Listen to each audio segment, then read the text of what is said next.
Hello everyone. তো আজকে আমি আলোচনা করব আপনাদের সাথে আহ, আজকে আমাদের সমাজকর্ম বিষয়ের দ্বিতীয় নম্বর যে অধ্যায়টা সেটা নিয়ে আজকে আলোচনা করব এবং আপনাদের সাথে আমি এখানে মোট 5টি নৈর্ব্যক্তিক নিয়ে আলোচনা করব। ঠিক আছে, তো আপনারা সেগুলো অবশ্যই ধৈর্য সহকারে দেখবেন এবং বোঝার চেষ্টা করবেন। ওকে, তো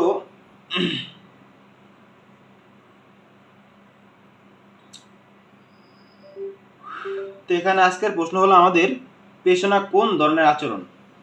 পেশনা কোন ধরনের আচরণ, আমি আবার বলছি, পেশনা কোন ধরনের আচরণ। তো এর উত্তর হবে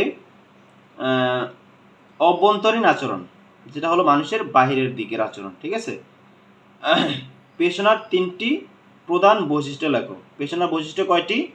3টি। প্রধান হলো 3টি। ঠিক আছে, অনেকগুলি আছে, সেখান থেকে 3টি হলো মূল। ঠিক আছে, আমরা 3টি আলোচনা করব। পেশনার প্রধান বৈশিষ্ট্য 3টি হলো নির্বাচনী মুখরতা, ভারসাম্য স্থাপন এবং অভ্যন্তরীণ উৎস থেকে উৎসারিত হওয়া। এ হলো 3টি। ওকে, আচ্ছা, ফিক্সড অ্যাকশন প্যাটার্নস FAE।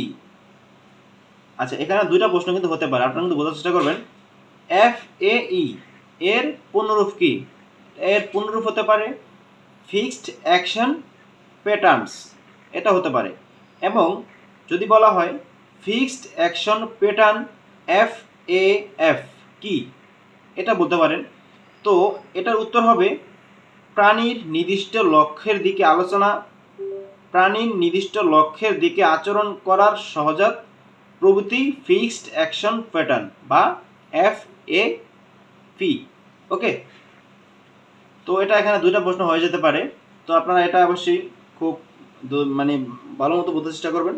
এবং আরও একটি প্রশ্ন আছে, সেটি হলো যে ধরনের পেশনা শিক্ষণ ছাড়া সৃষ্টি হয় তাকে কি বলা হয়। ওকে, যে ধরনের পেশনা শিক্ষণ ছাড়া সৃষ্টি হয় তাকে জৈবিক পেশনা বলা হয়। কি? যে ধরনের পেশনা শিক্ষণ ছাড়া সৃষ্টি হয় তাকে জৈবিক পেশনা বলা হয়।